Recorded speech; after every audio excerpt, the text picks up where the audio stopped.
മുതലപ്പുഴയിൽ വീണ്ടും വള്ളം മറിഞ്ഞ അപകടം. വള്ളത്തിലുണ്ടായിരുന്ന 2 പേരെ രക്ഷപ്പെടുത്തി. ശക്തമായ തിരയിൽപ്പെട്ടാണ് വള്ളം മറിഞ്ഞത്.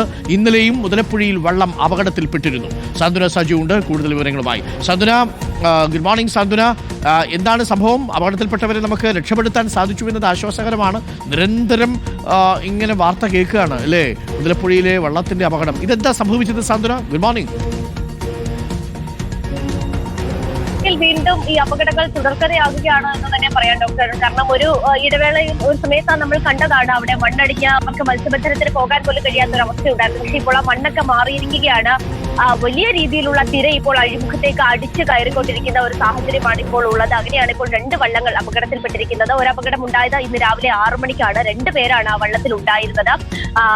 നിത്യസഹായമാത എന്ന ഒരു വള്ളത്തിലായിരുന്നു അവർ പോയത്. അവർ രാവിലെ മത്സ്യബന്ധനത്തിന് പോകും വഴിയാണ് അപകടം ഉണ്ടായത്. വലിയ രീതിയിലുള്ള തിരയിൽപ്പെട്ട വള്ളം മറിയുകയായിരുന്നു. അങ്ങനെയാണ് ഇവർ 2 പേരും ആ കടലിനകത്തേക്ക് വീണത്. ഒന്ന് ചിറയൻകീഴ് സ്വദേശിയായ അഭിലാഷും അതുപോലെ തന്നെ വെട്ടൂർ സ്വദേശിയായ കിരണും. ഇവർ 2 പേരാണ് ഉണ്ടായിരുന്നത്. 2 പേരും കുറച്ചധികം നേരം കടലിൽ കിടന്ന ശേഷമാണ് ഇവരെ രക്ഷിക്കാൻ കഴിഞ്ഞത് എന്നാണ് ഡോക്ടർ നമുക്കിപ്പോൾ മനസ്സിലാകുന്നത്. അവർക്ക് വലിയ രീതിയിലുള്ള ആരോഗ്യ പ്രശ്നങ്ങളില്ല എന്നുള്ളത് ആശ്വാസകരമായ ഒരു വാർത്ത തന്നെയാണ്. ഇന്നലെയും സമാനമായ രീതിയിൽ അപകടം ഉണ്ടായിരുന്നു. 3 പേർ കടൽ മത്സ്യബന്ധനത്തിനായി പോകുന്നതിനിടയിൽ വലിയ തിരയിൽ ഈ വള്ളം പെടുകയും ഒരാൾ തെറിച്ച് കടലിലേക്ക് വീഴുകയുമായിരുന്നു. അദ്ദേഹത്തെയും രക്ഷപ്പെടുത്താൻ സാധിച്ചിട്ടുണ്ട്. എന്തായാലും ഇപ്പോൾ ആശങ്കപ്പെടുത്തുന്ന ഒരു സാഹചര്യം തന്നെയാണ് അവിടെ ഉള്ളത്. കാരണം വലിയ രീതിയിലുള്ള തിര ഈ അഴിമുഖത്തേക്ക് അടിച്ചു കയറുകയാണ്. അപ്പോൾ നേരത്തെ നമ്മൾ കണ്ടിരുന്നത് പോലെ തന്നെ അപകടങ്ങളും തുടർക്കഥയാകുകയാണ്. അതെ, സാന്ത്വന സജുവാണ് വിവരങ്ങൾ നൽകിയത്. വള്ളം മറിഞ്ഞ് കിടക്കുന്നത് പ്രേക്ഷകർക്ക് കാണാം.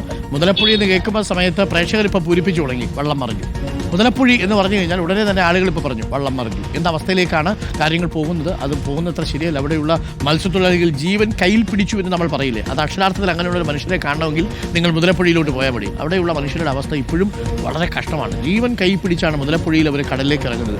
തിരിച്ചു വരുമ്പോഴോ കടലിലേക്ക് പോകുമ്പോഴോ എപ്പോൾ വേണമെങ്കിലും അപകട സാധ്യതയുള്ളൊരു അഴിമുഖം അവർക്കുണ്ട്.